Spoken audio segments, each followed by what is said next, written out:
Some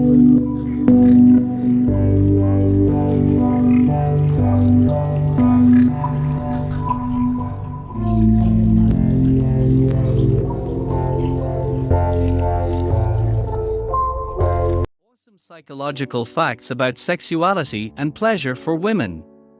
Women reach the peak of pleasure more easily with masturbation. Compared to penetration, women feel more pleasure and reach orgasm more easily with masturbation, often because there is more clitoral stimulation. For most women, sex starts before sex. Don't just stick to penetration, stimulate your woman, give her a good oral. In the Middle Ages, sex for pleasure was a sin. During the Inquisition in Europe, the clitoris was described as the devil's nipple, and women who had it were considered witches. Some women are unable to reach the peak of pleasure or have an orgasm, and often end up thinking that there is something wrong with them, when in fact there are several external reasons that may be interfering with the process: antidepressants, continuous medication, hormonal dysfunction, trauma, vaginismus, or even the method used to reach climax. Talking with your partner is essential to understand the sexuality of the other and your own, discovering the paths to orgasm. During orgasm, the woman releases the famous endorphin, known by many as the hormone of happiness. The blast helps to reduce the discomfort caused by physical pain, such as menstrual cramps, or emotional pain, such as broken hearts. Contrary to what men fear, women can still have many orgasms as they get older. This is because the clitoris never ages or stops working the same way over time. Female ejaculation is not an urban legend. Despite being very rare and many people still can't say what causes it, several women have managed or often manage to have a squirt, which is a type of female ejaculation. Basically, it's a fluid jet through the vagina at the height of sexual satisfaction.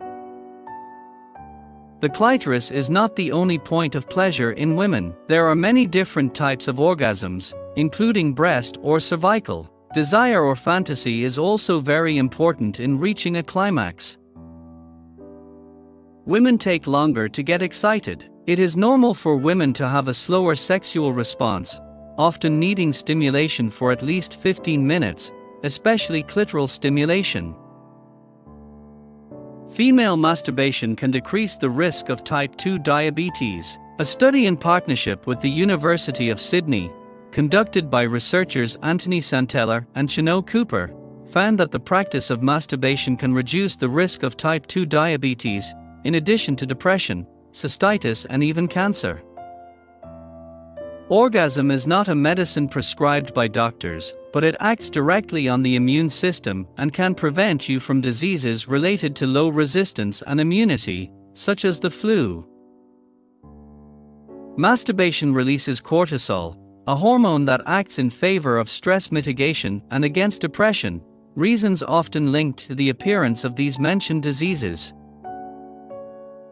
Pleasure can help fight insomnia. The relaxation caused by masturbation is due to the release of some of the hormones that we highlighted earlier, such as endorphins and cortisol.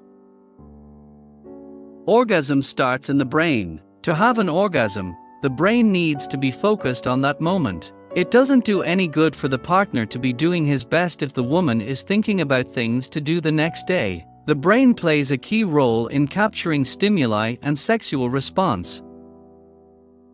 Orgasm relieves cramps during menstruation. Not everyone enjoys having sex during their period, but the fact is that having an orgasm at this time of the month can go a long way in easing the pain of cramps. Licking a woman's vagina while you have your finger in her anus will make her completely horny and crazy with pleasure. Do this and she will fall more and more in love with you. A female orgasm can generate an electrical discharge of up to 244 millivolts. The orgasms of 5 women together would generate enough energy to light a light bulb. An orgasm will always be good any day of the month, but it is easier and guaranteed in the first 15 days of the menstrual cycle because testosterone levels are higher.